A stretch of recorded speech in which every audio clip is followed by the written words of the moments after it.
Support for this episode of Judaism Unbound comes from the Oshman family JCC in Palo Alto, California, whose vision is to be the architects of the Jewish future. The Oshman family JCC empowers you to experience Jewish paths toward a life of joy, purpose, and meaning through innovative Jewish learning and wellness programs, community building, and initiatives to develop the next generation of Jewish leaders. Learn more at www.paloaltojcc.org. This is Judaism Unbound, episode 360. Your body is a sukkah. Welcome back, everyone. I'm Dan Liebenson. And I'm Lex Rofberg. And we are excited to continue our mini-series on spirituality with today's guest, Yoshi Silverstein, who's the founder and executive director of an organization called Mitsui Collective. Before we jump into that conversation, just a quick note. If you made an end-of-year gift to Judaism Unbound, we thank you for that. And if you didn't have a chance to make an end-of-the-year gift, we would be grateful if you might consider giving a small amount on a monthly basis, which you can sign up to do at our website, judaismunbound.com/donate. If everybody out there who's listening to Judaism Unbound would consider giving a monthly gift of $4 or $5 to represent $1 for every episode we put out each month, that would be an amazing thing for us and for the way to support a nonprofit organization with small gifts, which is really our goal, and we think the future way that Judaism has to be supported. So please consider doing that at judaismunbound.com/donate. And while you're on our website, you can also go to judaismunbound.com/classes, and you can see that we are starting to populate that page with our newest group of Unyeshiva classes. These are going to be 12-week full semester classes. They are awesome, have some amazing teachers, and also Lex and me. And we think you're going to find some really cool stuff there. We're going to talk about that in more detail in the weeks ahead. So let's jump back into our series on spirituality with Yoshi Silverstein. By the way, thanks so much to everybody who sent us feedback on the beginning of this spirituality series. It seems to be really striking a nerve, and we would love to hear more of your feedback and ideas, so please keep it coming. Our guest today is Yoshi Silverstein. He is the founder and executive director of Mitsui Collective. Mitsui is an Aramaic word that means to bring forth, and is interpreted by Mitsui Collective to mean something like to seek out, to extract, to reveal, or to activate our potential. Mitsui Collective's mission, which we're going to get into in detail about what all of this means, is to build resilient community through embodied Jewish practice and somatic anti-racism. It designs and facilitates holistic, whole-body Jewish learning and practice. Its work explores the experience of Jewish life and learning through our bodies and our understanding of how Jewish identities and experiences are impacted because of the bodies we are in. Mitsui Collective augments the spaces and methods through which Judaism prepares, supports, and nourishes both the individual and the collective for greater health, resiliency, and wellness in body and soul. Our guest today, Yoshi Silverstein, describes himself as a Chinese Ashkenazi American Jew and a multidisciplinary practitioner of embodied creative expression, spiritual exploration, and somatic anti-racism. Prior to founding Mitsui Collective, Yoshi Silverstein spent over 2 decades in the outdoor food, farming, and environmental education space, both within the Jewish community and outside it, including serving as founding director of the Jaffe Fellowship at Hazon through its first 4 cohorts. Also relevant to his founding of Mitsui Collective, Yoshi Silverstein has been an assistant coach at his local CrossFit, and he also holds a second-degree black belt in Lotus Kaju Kenbo, as well as a master's degree in landscape architecture and certificates in spiritual entrepreneurship, social entrepreneurship, permaculture design, and environmental education. Yoshi Silverstein has also taught on the faculties of the Reconstructionist Rabbinical College, M² Institute for Experiential Jewish Education, Avodah's Institute for Social Change, and the Institute for Jewish Spirituality. And just this past year, Yoshi Silverstein was awarded the 2022 Pomegranate Prize from the Covenant Foundation, which is an extremely prestigious award for emerging leaders in Jewish education. And so, Yoshi Silverstein, welcome to Judaism Unbound. It's so great to have you. Thank you. It's an honor and a pleasure. I've been a longtime fan, and I'm excited to be here. Well, those are always our favorite interviews. So I just introduced Mitsui Collective's mission, and I wanted to get into some of those particular phrases that you use in the mission of Mitsui Collective. Can you first talk a little bit about embodied Jewish practice, what that looks like? Absolutely. So when we think about embodiment, there's a lot of different layers that we can sort of look at. The most overarching and increasingly compelling layer for me is to think about what are the values that we strive to live by? And then how do we actually embody those values, right? What does it actually look like to be living into those values literally in how we move through the world, right? So when you're looking at someone in how are they behaving? How are they acting, right? How are we talking? Like all of those things, those happen through the body, right? And so when we talk about embodying something, that's this sort of large level of how are we embodying the values we strive to live by? And there's always a gap, right? Like values are kind of by nature idealistic, but the wider the gap is, the less we're embodying those values. And so on some level, our work is trying to shrink that gap. In order to do that, one, we have to identify what are our values. And then we go about the process of now we need to practice embodying those values. So at some level, embodied practice it's kind of like exactly what it sounds like. We're practicing doing the thing, right? And so then we're thinking, okay, these are the ways in which we're creating a practice of something, specific modalities of experience and expression that happen through the body, movement, breath work, song and music, connecting with nature, things that are really happening again through the physical body, through the physical experience, and through our sensory capacities, right? And then that physical experience serves as a sort of gateway or portal for all these other layers that then tend to come up, where we think about then we have this emotional experience, a spiritual experience, an intellectual experience, right? But we encounter the world through our bodies, and then everything else kind of falls into place. So when we're thinking about embodied Jewish practice, we're thinking, okay, what are those practices? And then what are the specifically Jewish versions of them? How is it grounded in Jewish ideas, concepts, frameworks, traditions? A lot more to be said about that, but that's where we get into some of the particular of like, all right, what does this look like specifically Jewishly?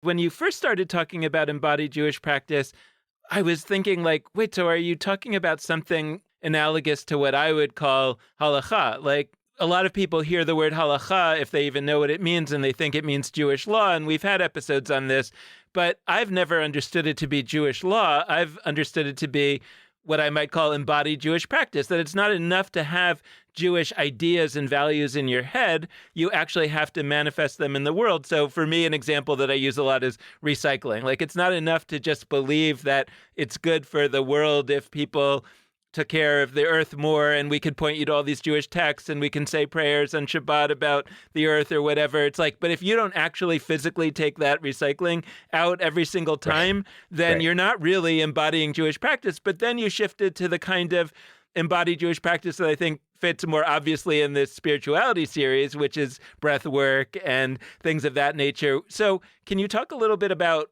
I mean, is it both? And if so, what's the nature of the relationship between the embodied Jewish practice as the kind of spiritual practice and then the embodied Jewish practice in terms of living the rest of your life? I love that you brought in halakha and different ways we might understand that. Like, I thought it'd be like half an hour before we got into that. We're starting right there. So this is amazing. So when we think about halakha, like as you said, we tend to think of that as referring to a specific sort of quote unquote traditional Jewish legal framework. But if we think about the root of halakha, it is holech, to walk or to go. We think about Abraham, lech lecha, which is to go forth, which is the injunction that we see God gave to Abraham right at the very beginning of Judaism, right? Like that was the first kind of Jewish act, to move, to go forth. And so what are we doing? What are we developing? We're developing additional halakhas.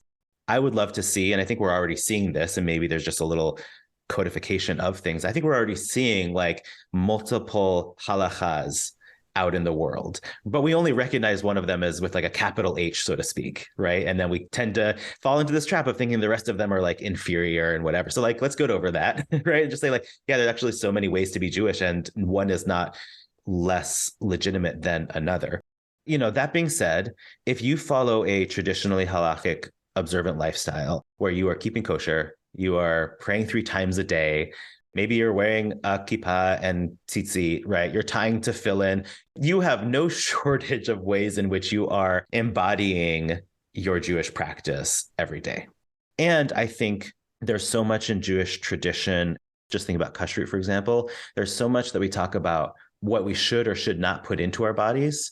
And we don't have as much of what do we do with our bodies. And so I think that's also another aspect from which we're approaching the work. Like you said, recycling is a great example. Like you can study about recycling all you want, but if you're not literally doing the act of recycling, you are not doing the thing, you're doing something around it. So if we think about this like new or different halakha of being Jewish in the world, then most of the time we're moving through the world, we are improvising. We are responding to the environment we're in, the people that are around, we're responding to what's happening in the moment. We're improvising. If we take that as a metaphor for, or if we use playing music as a metaphor, right? So the improvisation is playing jazz or jamming with your friends or whatnot. What enables you to improvise with high skill and competency and creative expression? Practice. You practice scales, you practice chords, you practice, the specifics in isolation. So I practice a C major chord, right? I get that under my fingers, I get that into my body so that I don't have to be thinking about it as much. It's just there. My body knows how to do it. And then I level it up, I integrate it into a larger system of a specific melody that's in C major, right? And I know those notes, they're just in a different order, right? I practice those, I get those under my fingers. Then when I'm in improvisation, I notice the moment, and then intuitively I play something in C major that responds to that moment and makes beautiful music. So I think that's also what we're doing when we're sort of in practice sessions. We're isolating things so that we can really integrate them into our bodies, increasing our skill, our understanding, our knowledge and capacity. And then when we go into the broader, complex world, if your body knows how to do it, your brain will follow. And so that's what we're trying to do. We're trying to give our bodies the experience of knowing how to do what we're doing so that we know what it feels like and looks like. I want to say something that you've helped me process, which is, so we're talking about body so far in a unit about spirituality. And I think that's not surprising to any of the three of us and probably not surprising to most of our listeners. But I do think that without us necessarily noticing it, there's been a massive transformation in how people even understand the word spiritual. I just went to Google and I searched antonyms spiritual. The antonyms I got: physical, material, corporeal. Corporeal is a body word. The idea that this answer from Google gives is spiritual is the opposite of things that are bodily. Now, I'm not saying that because I think you're wrong. I'm saying it because I think you're deeply right. And I think Google is wrong. And I think it's not just Google. I think it's us as a collective society. We have deeply, over not just like 100 years, over a few thousand years, we've internalized sort of the Greco-Roman duality notion of body on the one hand and soul on the other. And soul is generally understood as some kind of elevated realm that isn't body, as opposed to something that includes body. And by the way, Jewishly, we do this too. I think we try to pretend that that's just like a thing external to Judaism and we're better than that. No, we have a moment in the morning service where you say one prayer about body, Asher Yatzar, and then we have a second prayer that is all about soul. They're not one integrated prayer. Now, you could argue, well, they're next to each other. And maybe we're supposed to integrate notions of body and soul because they're juxtaposed right next to each other. Basically, I'd love to hear more from you about how maybe there's an implicit critique here, like you're pushing back on those who think that spiritual means not dwelling in our bodies, not connecting through embodied practice. Even if we think about body and spirit or soul as separate, I personally have not figured out a way to access what we think of as a spiritual experience, not through the body. When I think about some of my deepest spiritual experiences, they may be singing with people in community. They may be out in nature, in possibly gorgeous landscape, or there's some just like subtle beauty that helps just bring me into a place where I feel like I can more deeply connect to what we think of as spiritual connection. The way that I access spiritual connection is through my body. And sometimes that may be stillness in the body. so that other things sort of can maybe distractions can drop away. Sometimes it's through movement. I'm feeling the way that energy is flowing. And is that electrons? Is that just the changing of heat, right? That I'm feeling that as it builds up or dissipates in the body. I don't know. I just know what the experience feels like. And it's something that's enjoyable and helps lead me to particular places that feel nourishing and meaningful and fulfilling. So on some level, there's a like, how much does this matter aspect to it? I don't know how to not bring my body with me everywhere I go. So, but to dig a little bit deeper, I think absolutely there are ways in which, on the one hand, Judaism, like we are part of the society that we, exist in. Of course, we are impacted and influenced by that. And then we have specific Jewish ideas and conceptions that are maybe often counter-cultural or counter-societal. What do we mean when we think of soul through a Jewish lens? So there's 3 different words that are commonly translated as soul. There's neshama, there's ruach, and there's nefesh. So neshama, I think of as like this divine breath that sort of animates consciousness or the experience that we have in our bodies. So that's neshama. Ruach, I think of spirit energy, sort of like a catalyst. That's the one that's sort of most like, I don't know, the image I get in my mind is like flame, that kind of an energy. And then we have nefesh. And when I think of nefesh as being this aspect of our soul in which our physical bodies and whatever that non-corporeal metaphysical part of ourselves is, that is all encompassed as nefesh. So let's imagine that there is some version of our soul, our spirit, ourselves that exists before we come into this material physical existence and exists after. Then there's still the question of, well, what's the point existing in or with this body in this world, in this lifetime as we currently know it? And so that's where I think of the body as a sukkah for the soul. Meaning, what is a sukkah? Sukkah in Jewish tradition is this temporary dwelling place that we build to experience the world, experience this physical world for 8 days, purposely thinning the boundaries between the outside world and the inside relative to the homes that most of us normally live in. We have this like different experience. We're supposed to live kind of as much of our lives in the sukkah as possible during those 8 days, basically, right? We eat, we're invited to eat, to sleep, to, host people, to pray, to sing, to make love, like all of these different things happen. And the blessing we say for that is lashev b'sukkah, to dwell in the sukkah. Lex, I've listened to enough of these to know that you love wordplay. Heck yeah. So shev is dwell, sheva, 7, Shabbat, 7th day, but like day of rest. So we talk about 7 dimensions of the Jewish space-time continuum. And so we've got, in the physical plane, we have north, south, east, and west, up and down. So those are 6 dimensions, 6 sides of a cube, 6 sort of sides or dimensions of a sukkah. We say the blessing for the sukkah when we are dwelling in it. Like that's what activates the sukkah. Up until that point, it's empty. We bring a 7th dimension of dwelling, of Shabbat, of presence into the sukkah, and that's the mitzvah of the holiday. Same thing, by the way, with the lulav. It's just through this object that, again, we're shaking in front, behind, either side, above and below, and bringing it to center every time. We are the center point of that. So I think of the body, the sacred center, that sort of dwelling place of the soul. And then our soul is experiencing this world, this plane, through the body as the intermediary.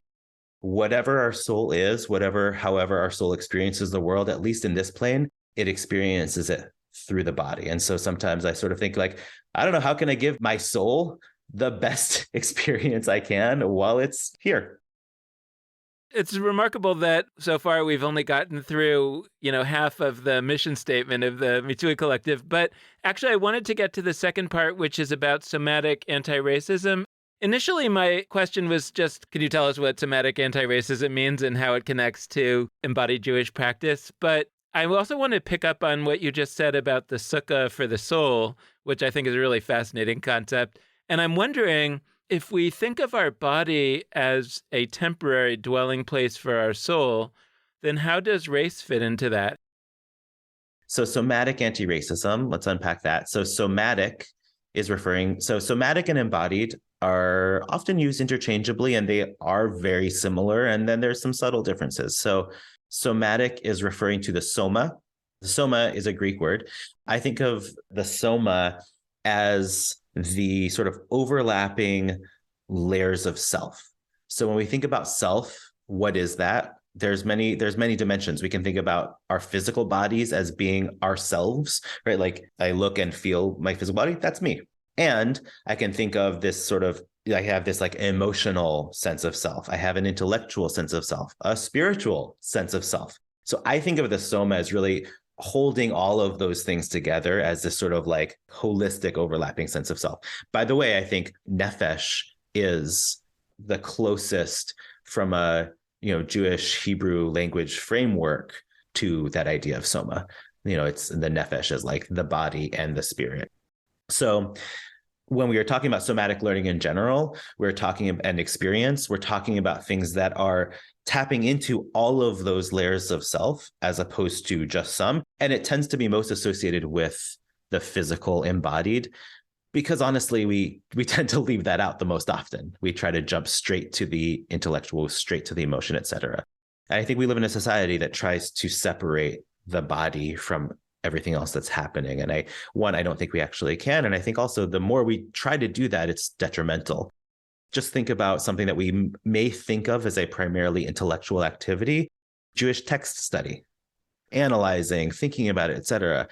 And when do we get most excited, intrigued, compelled, activated, et cetera, by a text? We usually have those reactions in our body. The more we can pay attention to what we're noticing and feeling in the body, that actually can really animate and enliven the text study, because I'm like, oh, I'm reading this text and feeling something in my body that feels an awful lot like anger, for example. What's that about?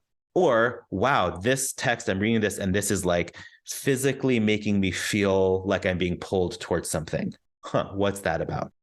Anyway, that's when we're thinking about somatic, we're just opening up more of that possibility of thinking about what is the holistic whole body learning that we are cultivating and facilitating from the educator side of things. Okay, so somatic anti-racism. So then we're thinking about what is the somatic approach to how we think about our identities, and specifically in this case, racialized identity, and how does it form across all of those sort of overlapping layers of self, right? So what's my intellectual sense of self, my physical sense of self, et cetera. And I say racialized because that's to emphasize that this is actually not an innate identity for us. This is an identity that has been constructed, right? Like our identities have become racialized. So I think about myself through that lens of a racialized identity, and others view me and I view others through a lens of racialized identity. And we see that or perceive that first and foremost through the body, through the physicality, the physical characteristics and features that people have. Like that's not the only dimension of racialized identity, but it's the sort of topmost or most literally surface level. We can't or shouldn't ignore how that plays out in space. And then we add in this ideology of racialization, which is to then say, and because people fit these constructed categories of racialization, then my body assumes certain things about them, which are not based in any objective truth about that person. They're based on the concept or construct of that person's race and what we are then taught to assume about that because of that. In order to deconstruct that, we have to create greater awareness around what is actually happening in our bodies. And then from there, with more awareness, we move it from the subconscious to a more conscious level, and then we can do something about it. But if we're not even aware it's happening, it still is impacting our behaviors, our actions, right? The way we move through the world, it's still impacting that, but we're not doing that from a place of choice. We're doing that from a place of subconscious reaction. So when we do bring it to higher awareness, then we create some openings to be able to have more choice and act more in accordance with our values, right? To embody our values more fully and close that gap between the ideals that we have, which may be, I don't treat people differently because of race, and recognizing like, oh no, of course I do, because we were born and raised in a society in which that's what we're taught. So of course I do. Let me understand how and why, and then I can narrow the gap between ideal and actuality. So then what's the relationship between the embodied Jewish practice and the somatic anti-racism in terms of Mitui Collective? In other words, is the somatic anti-racism a subset of embodied Jewish practice, and it's just one that you're emphasizing because of the times in which we live? Or is it because Mitui Collective is mostly centered on the experience of non-white Jews? Or how would you put the relationship between the two? Why is an organization devoted to both of those things? So it's a yes and. The yes is, when we're looking at doing workshops, right? Like people bring us in to do workshops, both online and thankfully increasingly in person. So when people bring us in, one of the first questions is like, okay, what kind of program are we doing? Are we primarily leading some form of embodied learning, an embodied practice workshop, a movement minion is something that we'll sometimes do, stuff like that? Or are we doing something that is more specifically focused on the content and skill set of somatic anti-racism? There's theory that we look at with somatic anti-racism workshops where we do go deeper into that. But of course, we're integrating somatic learning or embodied practice into those workshops so that we can not just stay in the realm of theory, but that we can also experience what we're talking about and practice what we're talking about. I said earlier that if our body knows how to do something, that the brain will follow. And so when we're thinking about what does it look like to embody anti-racism or to embody liberation in a sort of a broader lens, let's go back to one of our origin stories as a Jewish people. We were slaves in the land of Egypt. We became free. We went through a liberation process, and we did not know how to be free, right? We spent 40 years wandering around the desert, figuring it out. And in that case, there was a whole generation where it was, listen, there's plenty of intergenerational trauma in the Jewish community. And I guess it goes right back to that start, but right, like the idea that a full generation was so stuck in I'm inclined to say mindset, except I really mean body set of enslavement. We needed a generation that was born into freedom or into greater freedom. That's where, when we're talking about liberatory practice, anti-racism, counter-oppression, et cetera, it's one thing to understand what the problems are, right? If we don't understand what the problems are, we can't, approach them with solution. It's one thing to understand the theory around what the alternative is. What is this better world, freer, more just, more liberated world? And we also need to practice embodying that world. We need to practice the skill sets that will lead us to the promised land, so to speak. It's one thing to know that, okay, the Jewish community is more diverse than maybe we thought or used to think, right? This is technically what our communities should look like, but et cetera, et cetera. It's another thing to experience that. We need to experience being in multiracial community. And then not only experience that, to know what does it mean to build authentic relationship with people of all different backgrounds, to move at the speed of trust, right? To put relationship before task. We can experience those things in isolation, like practicing a skill, where then in our work, we'll use simple tools, balls, sticks, simple games, prompts, what we call embodied chavruta learning, where we specifically are learning in relation to other people because that really shapes the learning. And we'll experience like, okay, I met this person a minute ago, and we're doing this sort of silly thing of tossing a ball back and forth. But through how we're doing that, and then how, as the facilitator, we're guiding that process, giving different prompts for how to go about it, how to think, invitations to think about things in certain ways, reflection questions, like all of those things, right? Then we're experiencing, and what I'm actually doing is I'm having an experience of building trust and rapport with this person who I just met. I'm teaching my body how to do that. And if I know what that feels like, then I can do it with greater skill and capacity when there are more variables going on at once. It's what I also sometimes say is it's like when you are walking a path for the first time, going to a destination for the first time, even when you have the directions to how to get there, it always feels longer than even the way back. And certainly the next time you go, and then the next time and the next time. And then you just, at some point, your body knows, there's that restaurant right there. And I turn here and blah, blah, blah. Like it feels shorter. Right. And so that's part of what we're doing. We're actually literally laying the neural pathways so that we know how to get to where we're going, so that when we're in the macro sense trying to go there, we've already done it. So I have a few overused aphorisms in my head that I want to bring into this conversation. One is the silly, like extremely silly aphorism that I don't think is true. Those who can't do, teach. The other, and I'm going to weave these together, I promise I'm not just compounding random overused phrases for the heck of it, is think globally, act locally, which I actually also kind of disagree with in today's world, but I disagree with it less. But the reason I'm bringing those both up is because I'm actually really interested in Mitsui Collective as an organization actualizing, activating the work that you teach others about in workshops in a specific, I'm not going to say micro community, but in Cleveland. Cleveland's not that micro, but in one place.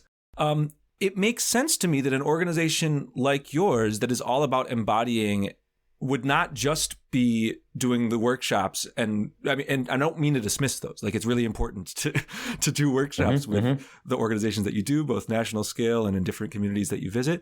But there is something special about, we're going to go really deep in one particular local place. Yeah. Honestly, in my dream world, Judaism Unbound would have something like that, where we're currently fully digital. And I love living in this digital land of ours. But I mean, there's the same danger as like academia has, right? Where you're like in the ivory tower or whatever, where you become convinced that you know how to do stuff to the point that you can teach others, and then you don't do the thing yourself. I'm curious if that's part of the seed behind how you've modeled Mitsui Collective with, I think the language you used on their website is like vertical work, deep work in Cleveland, and horizontal, like breadth, BREADTH, across the country and maybe world. But talk to us more about how you've modeled this organization, because I think that there's some teachings there about what others might do.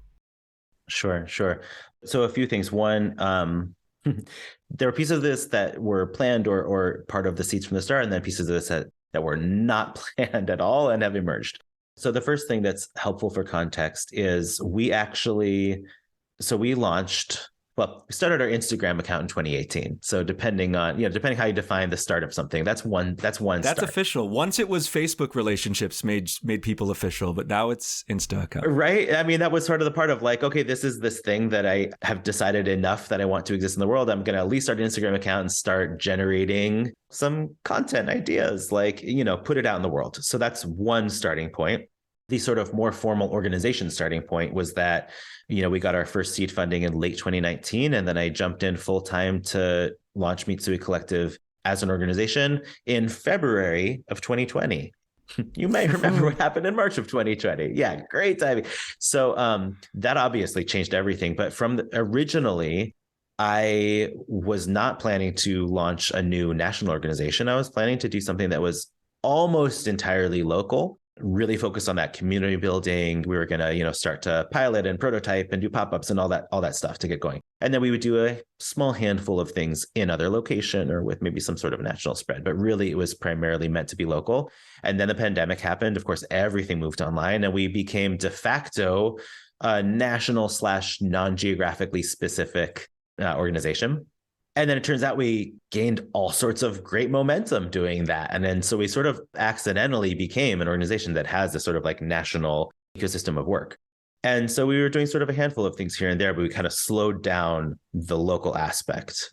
Now we're sort of in that process of rebuilding, sort of putting more resourcing and energy into regrowing that local work and kind of going back into more of a hybrid of what we are now and what that original conception was. So what do we envision that looking like? So you're absolutely right. Like, we lead a great workshop, right? Like, I wouldn't want to sell that short. And I was working in the Jaffe world, Jewish outdoor food farming and environmental education. What I had been noticing before going back to grad school was that we were having these experiences that were fantastic learning experiences, whether that be for 2 hours on a farm, an overnight week, a Shabbaton, right, a weekend retreat, for 5 days up at, a Jewish retreat center or in the mountains, et cetera.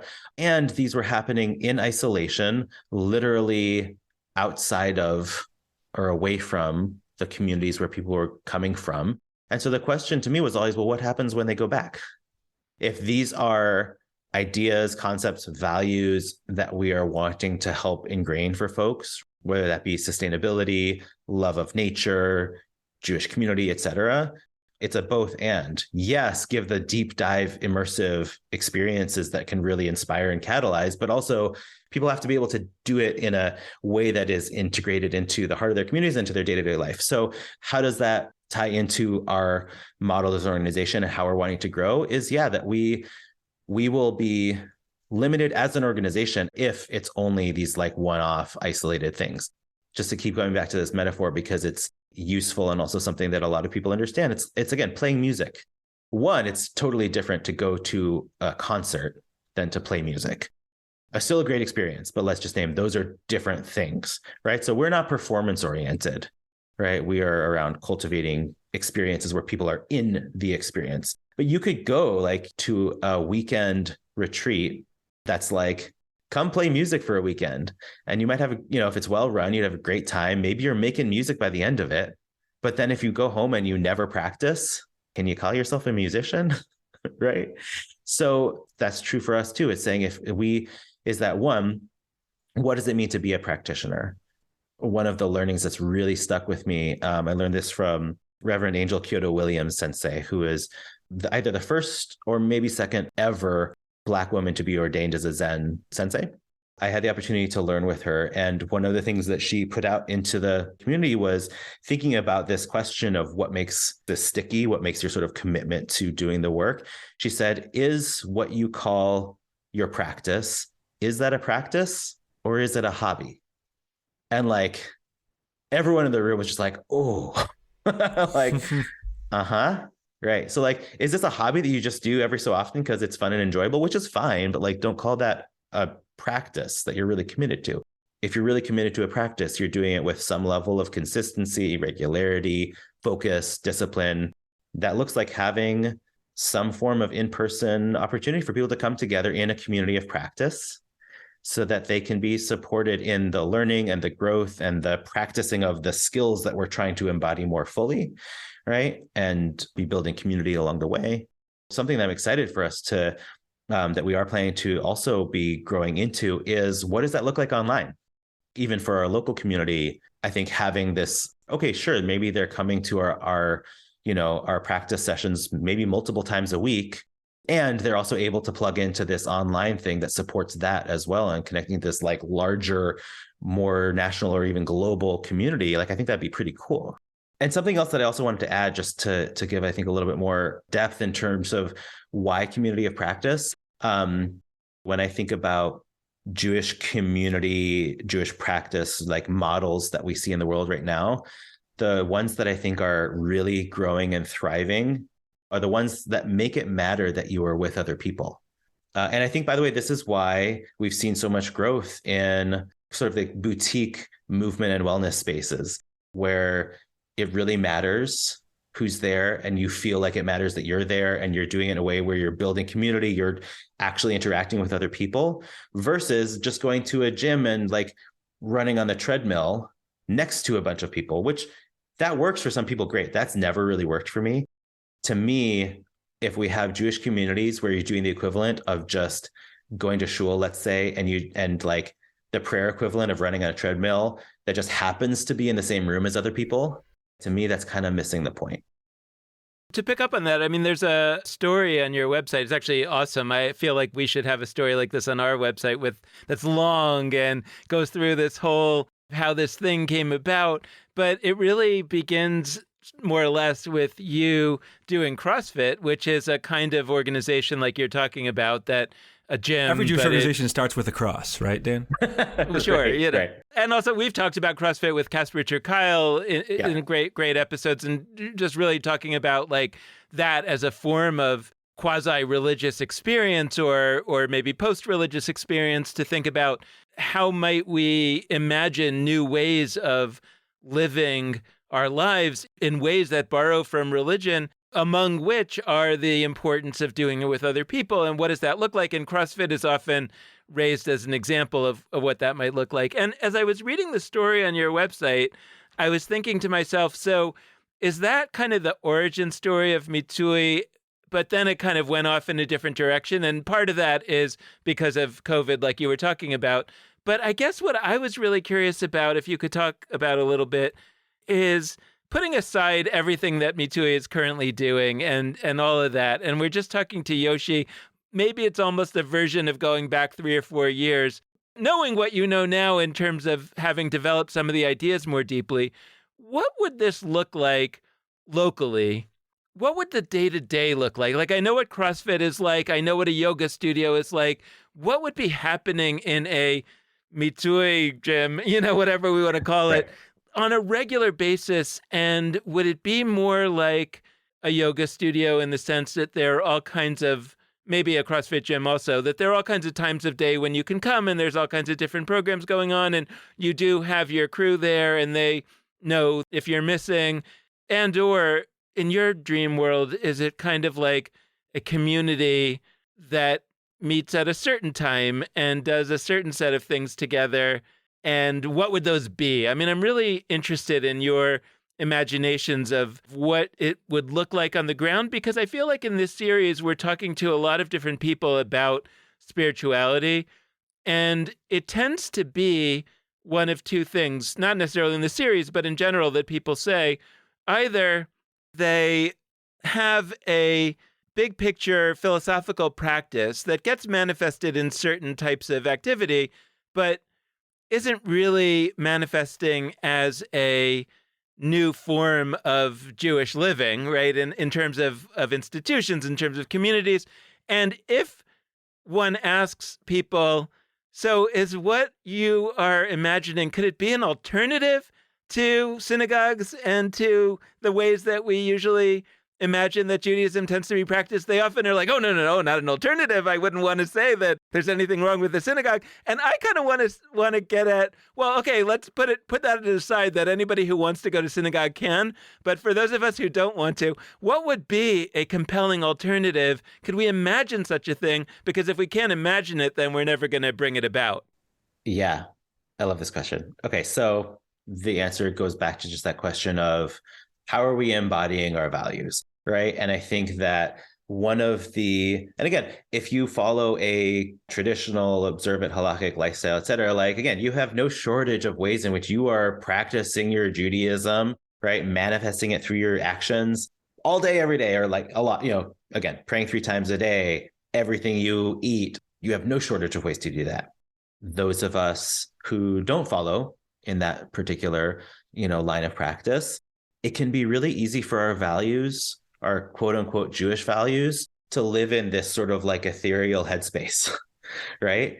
And there's just that, I've said this now several times, like, what's that gap between how we're actually acting in accordance with those values, et cetera. But the other aspect of that is what enables us to manifest those in specifically Jewish ways. A lot of the values that we hold in Jewish community, treating your neighbor well, doing good acts in the world, et cetera. Some of those have specifically Jewish language, some of those don't. But like, when they're just in that ethereal headspace, they're not actually that different from like most ethical traditions in the world.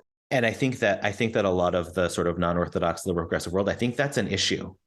I think when we're asking this question, why be Jewish? It's like, oh, Judaism has such great values. And yeah, we do. But like, why should I care about why they're like a specific Jewish framework for them, as opposed to I'm just trying to be a good human? And what does this look like in terms of the practice and the experience? Sometimes I think about this as like, what does Judaism look like the other 6 days of the week? Meaning, we're really good at Shabbat. Any Jewish spiritual leader, educator, facilitator, et cetera, worth their salt can probably create a really great Shabbat experience, relatively speaking. Like, many can.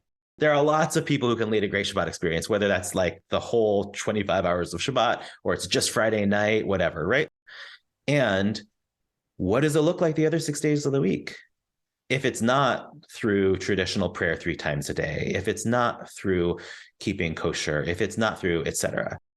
Part of our work is answering that question. So what I think that looks like for us in person is to have, one is just to very specifically say, it's probably more likely.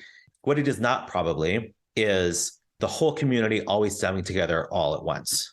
It is more likely to be, we have a whole range of options that allow people to come both at times, one, just come at times that work, for them, because of course that's part of the challenge. We've got busy lives and just different schedules, et cetera. So to just have an accessibility of options in that sense, and to also have different types of classes. And I think part of what we're developing in terms of our pedagogy and methodology is what is the core ideas, conceptual frameworks, and principles that are part of all of the work we do, even if they manifest in different ways. And then what are the different kind of spokes that emerge from that one kind of central wheel, right? So we might have folks who really want to focus on the breath work. We might have folks who really want to do sort of our like meditative movement. We might have folks that are really actually like don't want to do a lot of movement work, right? They're like, I want the somatic anti-racism and I want to like be supported as I navigate that. So that's what we're really playing with. And then also, how can we solve some just like general challenges of modern life? How do you do what you need to do for your kids and also take care of your own needs, right? So I think that's something where if we're really dreaming down the line, I'd love for us to have some sort of, you know, experiential embodied Jewish after school program where kids are coming and they're playing in the nature space we have, and they're tumbling around and we're just doing all that, just great learning. And then parents can come and they come, you know, do a movement session with us. And then all the families gather together for dinner together, right? And then everyone goes home and puts their kids to bed.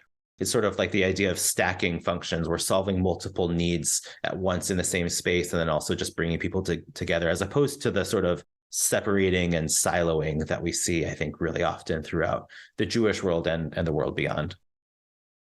I was sitting here and I asked myself, what are the most common embodied practices that Jews already do? Because I'm being honest with myself and with the two of you and with our listeners. Like, I'd love to think that people listen to our episodes and then immediately, like, boom, go and do a bunch of things with their bodies, with their hearts, with their heads. Some of them won't, unfortunately, like change the day-to-day rhythms of their life. And if I'd be a hypocrite if I said like, oh yeah, when I listen to other podcasts, I totally change everything about me. So part of what I think is helpful is, what am I already doing that's embodied, but like kind of without awareness or without consciousness? I think the most common embodied practice in Jewish life today is please rise. Please be seated. I think that is the most common. And it's not, by the way, that's in synagogues, but it's not even just in prayer context. Like, there's a lot of different context. It could be, I mean, I don't love this, but like rise for the Pledge of Allegiance. Like, right. But like, that is an act of embodiment. I don't think when people stand at a prayer service, they're going, wow, we're standing as a community to collectively, with our bodies, send a message that this prayer is important. Mm-hmm. And by the way, I don't want to be ableist. Like, I'm aware that not everybody rises in body, but that's the theory behind it, right? Like, there is a reason that certain prayers people rise, and that's meant to sort of underline them. You know, there's all sorts of prayer choreography. The first word of most prayers is Baruch, and it's usually translated blessed or blessed, if you want to be Shakespearean about it. Baruch is an embodied word. It is built on the word berech, which means knee. I would translate it like knee bent. So Baruch atah Adonai, there's a way in which it's kind of like knee bent I am to you, God. It's equating praised or blessed with a physical activity, which is bending your knee, making yourself a little lower to God. Now, I don't know that I would have chosen that ritual action if it were up to me. It's the one we happen to have. But there's all these little hints of embodiment that we do. People go on tiptoes 3 times to say holy, holy, holy, kadosh, kadosh, kadosh. By the way, I go up on my tiptoes once and then I go in a circle because I don't think God is just above me. So I feel like I need to make it different than just pointing upwards. But like, there's all these embodied actions that we already do and I think are mostly done without thought. And it's not that everything's about thought. We can have practices that aren't heady. But I am curious if you have some ideas for how we would take those Baruch moments of knee bent, that moment of please rise. Even the Amidah. Amidah means standing. That's this central Jewish prayer that some people say multiple times a day. And even if you don't, it's centrally located in the service. It's called, stand. And I'm curious how we might bring more consciousness to those actions, or maybe just do different things in our bodies to make those things stickier or more meaningful. Absolutely. There are so many of those, like, let's call them micro embodiment moments that are just, woven throughout. And I feel like I have experienced this, and I think a lot of people I know have experienced those moments of choreography. There's something that is compelling about that to a lot of people. And I think there's ways where it's like, you may understand and be able to recite very little of a Hebrew prayer service, but you like know all those moments when, oh, I bow here, I go on my tiptoes here, I gather the light for the Shabbat candles, right, before I do the blessing, etc. Like, there's something about that where, maybe it is going through the motions in a very literal sense, but that's not in a way to mean that's not meaningful. Sometimes that's the most meaningful, especially if you don't know what the Hebrew even is that you're saying, right? So I think there's clearly something about that is compelling for people. And I think for us, it's saying, okay, let's think about how we bring those from isolated micro moments. And I think that's part of our work, is to maybe bring a little more systematization, where they're not these kind of random things, but they're part of a more cohesive, coherent framework. And I think there's some deconstructing that I like to do, where we think, why is it that we do X movement, X embodied ritual, X thing, right? What is behind it, or what could be behind it? I think the other thing that comes to me when I think about, is it proscriptive or is it descriptive? Baruch being connected to berech, the bending of the knee, right? Proscriptive meaning some designer, quote unquote, was like, this is the ritual and we're designing it because of XYZ. Descriptive is describing something that was already happening. Bending the knee in supplication, there's nothing inherently or exclusively Jewish about that.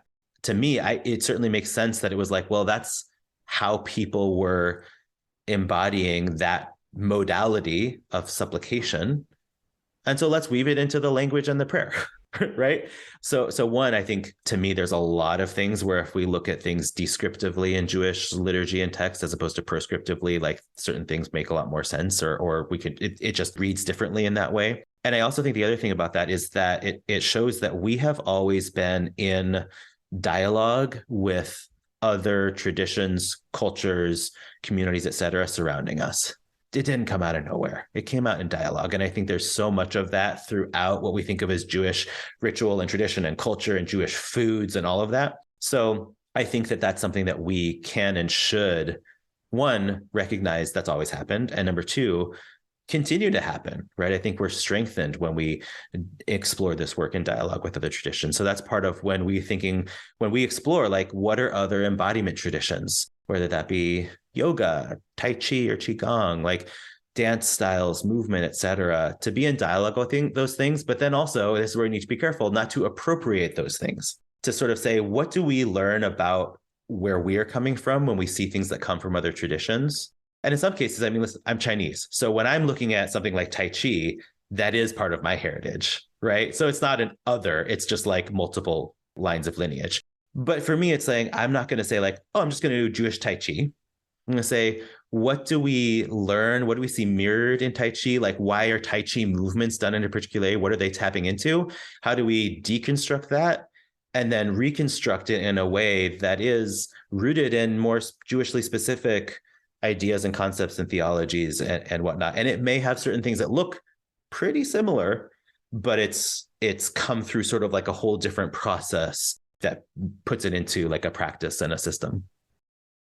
I have another question that basically boils down to how much we love your website and your mission and vision statement. Dan talked about the story on your website, but I'm really drawn towards a sentence in your mission and vision that just says, Mitsui Collective is open to all spiritual seekers while centering our work and community building around those historically placed at the margins of Jewish life. So specifically, those who haven't been centered in Jewish life, that's who you really want to be drawing in and empowering. And the first group that you name, you mentioned a number of different groups that have not been centered, but the first group you name is Jews of color and non-Ashkenormative Jews. So I'd love to hear, as we arc towards the close, a little bit about that. We talked about somatic anti-racism, but it's not just about anti-racism. It's also about celebrating Jews of color as people. So I'd love to hear a little bit about what that looks like. So one is, I think, that we as Jews of color tend to have a broader range of, cultural lineage that we are bringing in. And I think it's really important that we have the ability and the invitation to honor all of those things in ways that often in Jewish space, we have to sort of, we feel like we're forced to leave at the door. Number two is that when we're thinking about what are we creating the opportunities to practice towards a more liberated world, when we're in spaces that are by and for Jews of color, we are, yes, reducing the sort of amount of background or sometimes foregrounded racism that exists in the space. So yes, we're doing that. And there's like an easing of that. And we're also practicing what it looks and feels like to be in a more liberated space where we're able to bring ourselves more fully into that space. And an opportunity to work on then the sort of like more nuanced aspects of work that need to happen that are like, that are more complex and nuanced, that we have the opportunity to work on in those spaces that might sort of not get as much attention because we're just dealing with the like larger, generalized racism in broad space. And then, I mean, there's so many other things. There's also just, how do we unpack all of the different aspects of identity? How do we think about the specific lines of intergenerational trauma and how that specifically impacts Jews of color differently than Jews who are exclusively, white, European, Ashkenazi, et cetera, which it's not that there isn't that. There's a lot of there's plenty of intergenerational trauma to go around. And what are the specific vectors? And how is that different for Jews of color to really have that vector of racism as well as anti-Semitism, as well as et cetera, right? And how do we create the spaces and then the modalities for working with that and navigating and healing, hopefully, from that. And then also, again, just when we're thinking about how do we understand the ways that we are impacted in Jewish community because of the bodies we're in, right? We're talking about embodiment work, right? It's also just like, what are those embodied dynamics and how do we navigate those and create better culture? So this is Editor Lex popping in with the question. When we were recording, right as we closed, we closed there, but Yoshi was like, I have a story. It's not exactly related to questions that you've asked, but I want to share this because it, I think, will be exciting to listeners. So Yoshi did that, and I'll just say now, in an act of fantasy, as if I asked this question, Yoshi, do you have any closing stories that you want to leave our listeners with today? Yeah, I have one that I think is fun and also interesting and maybe important. Because I know you've had at least several episodes where you and your guests have talked about magic in Jewish space. Yeah. And so I mentioned before, we use some simple tools in a lot of our workshops and practice sessions of, tennis balls and sticks and different things. So specifically with the sticks, like we have a 1 foot stick that we'll use for different things, but sometimes we will bring out the 6 foot long sticks. And this is a staff, right? And there is something really interesting that happens when you hand someone a 6 foot long wooden stick. People are like, oh, right. It's a substantial thing to hold. And there's all these different traditions too in martial arts and somatic spaces of using like a bow staff and different movements and forms and things you can play with. So that's some of just why we even did it. But then it was like, okay, well, what are we doing here? And how do we connect Jewishly with this? And it's like, okay, where do we see a staff come up in Jewish tradition? Oh, Moses, hi, right? Like, and not only, this wasn't just a walking stick, this was a magical object. That right there suggests to me like, let's keep exploring how we're using this object. Thinking about how pop culture, right, also influences things, right? Also thinking something I feel like you two will appreciate. So in the recent series, The Rings of Power, which is based on, Tolkien's works in the Lord of the Rings universe, there is this magical character in the Rings of Power. And there's this scene where he's sort of defending these halfling proto-hobbit type folks from these wolves. And he sends out this energy blast through his hands into the ground and it kind of blasts away these wolves. And it's a cool moment. But more interesting then is after we see that his hands are all damaged from that act of magic. And he's going about this healing process. And in the lore of The Lord of the Rings, there's sort of this suggestion around oh, maybe it'd be a good idea for you to have an object that channels the energy through the object rather than through your hands, because clearly channeling the magic, it's a lot, right? It can be damaging to your physical body. So maybe you need something like, oh, I don't know, a wizard's staff, right? It's like, seems like very clearly foreshadowing that. But seeing that then just gave me this inspiration and just sort of like insight into maybe this is part of how this is why we see these different objects show up in magical things, whether that be like magic wands or magic staffs or what have you. And then specifically for our work, how might we use this not just as a tool for movement, but as actually something that is helping us to channel something differently than the way we connect just through our bodies without any other sort of physical tools. And there's so much else. I mean, we have lots of ritual objects in Jewish tradition. This is maybe just like a more one we can like actively engage and play with in a different way, as opposed to objects where we're usually more like placing upon ourselves or wrapping ourselves in. This is something that's we're actually like actively doing something with.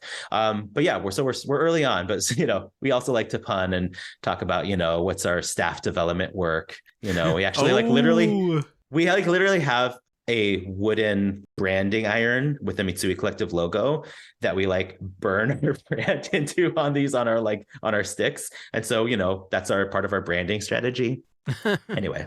I love this it. Is too many puns for Lex. Too many puns. Never too many. No, I was about to say, so first off, I've got a little wizard staff that lives near my computer for when I lead services online, but I've got a little yad. I think there's a way in which yads, which we use to read from the Torah, they're kind of magic wands in the same way of like we need some kind of barrier between us and the magic or us and the sacredness, because if we were to touch the Torah ourselves, or like somehow there'd be this overpowering thing. So we have the yad as a barrier, magic wand is similar. Anyway, I could go on and on. I'm looking forward to your sea parting workshop. But anyway, thank you so much, Yoshi Silverstein, for joining us. This has been a fantastic conversation. Thank you. Such a pleasure to be here, and really appreciate the work that you're all doing.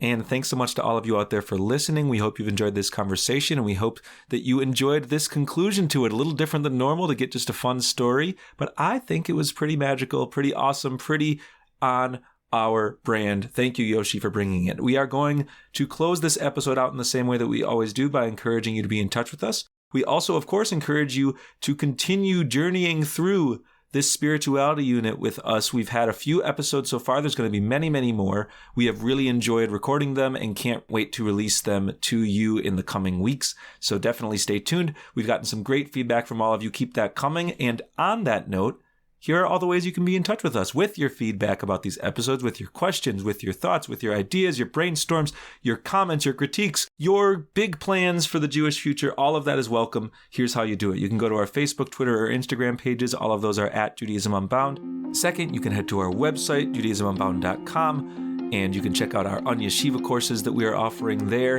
And stay tuned for some exciting Onion Yeshiva related news coming in the not too distant future. And you can always email us, Dan@JudaismUnbound.com and or Lex@JudaismUnbound.com. We always love hearing from our listeners. So thank you so much for listening. And with that, this has been Judaism Unbound.